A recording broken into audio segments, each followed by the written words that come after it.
By now, the Covenant have long since driven out all the civilians. The city's a pretty dark and empty, lonely place, but thankfully we're not totally by ourselves here.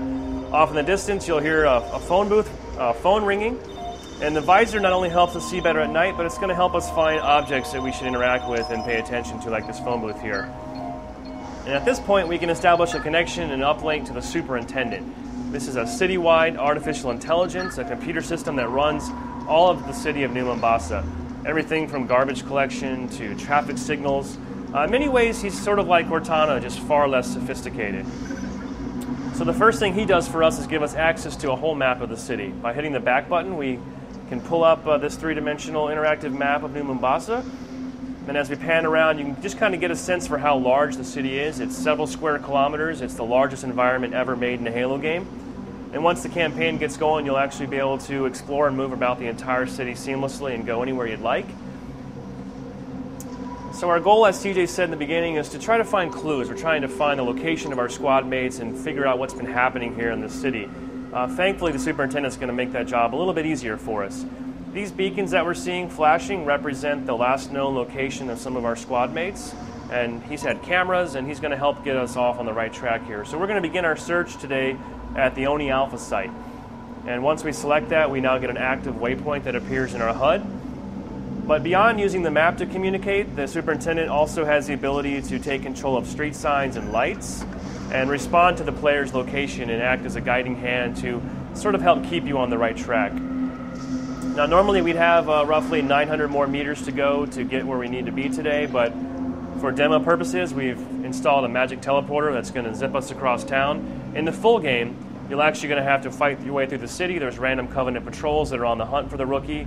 We've also spread around quite a bit of hidden unlockable items that are optional, but if you choose to find them, actually will enhance your gameplay experience. So here we are across the city. I'm going to pull up the map so you can see the superintendent has led us very close to this beacon. We're not quite there yet. In a previous encounter, we've opened up this gate to the Office of Naval Intelligence, the ONI building. So we're going to move into this space and see what the superintendent is leading us to. As you get close to a clue object, the superintendent will highlight your HUD in blue so you know that the object of interest is near. And if you turn on your visor, he actually highlights the object in yellow just like he did the telephone booth earlier. So he's highlighted this nice little damaged detonator thing over here. We'll get to it in just a second. But before I do that, I'm just going to take a second and talk a moment about the art of Halo ODST. There's been some concern that because we're using the Halo 3 engine that's 2 years old, the art is going to look 2 years old compared to the games that are out currently. But what it's actually meant for our artists, they were very excited about it because all of our tools and technology and engine was ready day one. We weren't developing that as we were developing our art like we do with most of our game cycles. And so they had a full year of art polish time.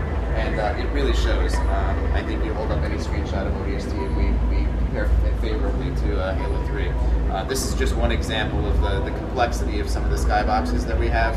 The space tether, the elevator that we passed by on our drop down has since collapsed and is burning in the distance. The Oni building looks like it has seen better days, and then there's this remains of a bridge out to that area. So maybe if we turn on visor and grab this clue object, we can find out what happened to this area.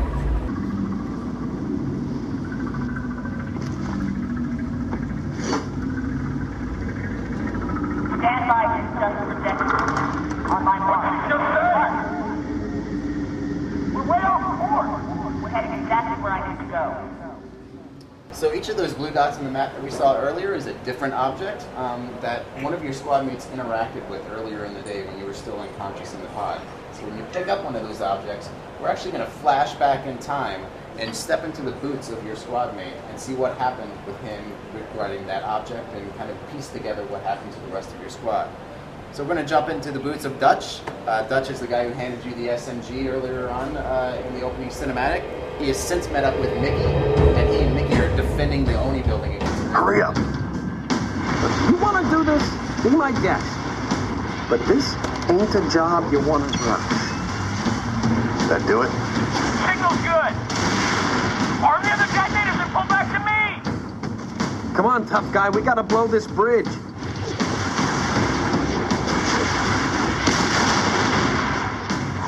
arm the other charges. What about those rays? Forget about them. We got explosives to set. Follow me. Arm the charges. Hey, on your side.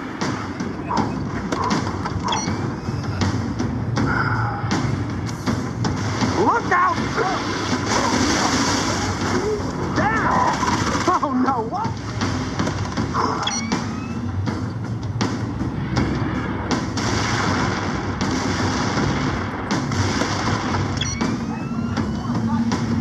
Come on, Super, unlock the keypad.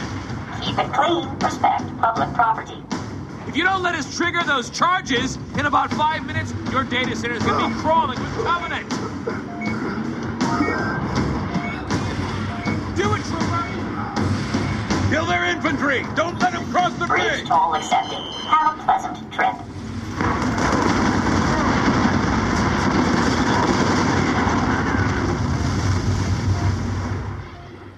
So now we have a better sense of what happened to that bridge that we were just looking at a minute ago. That's just the very beginning of a Dutch mission. If we would have kept playing, Mickey and Dutch would have had to fall back inside the courtyard of the Oni building, and a much longer, more drawn-out battle with the Covenant would have ensued. But it's a good example of how the campaign is going to work in ODST. You'll explore the city at night as the rookie, looking for clue objects. You can find these clues in any order that you wish.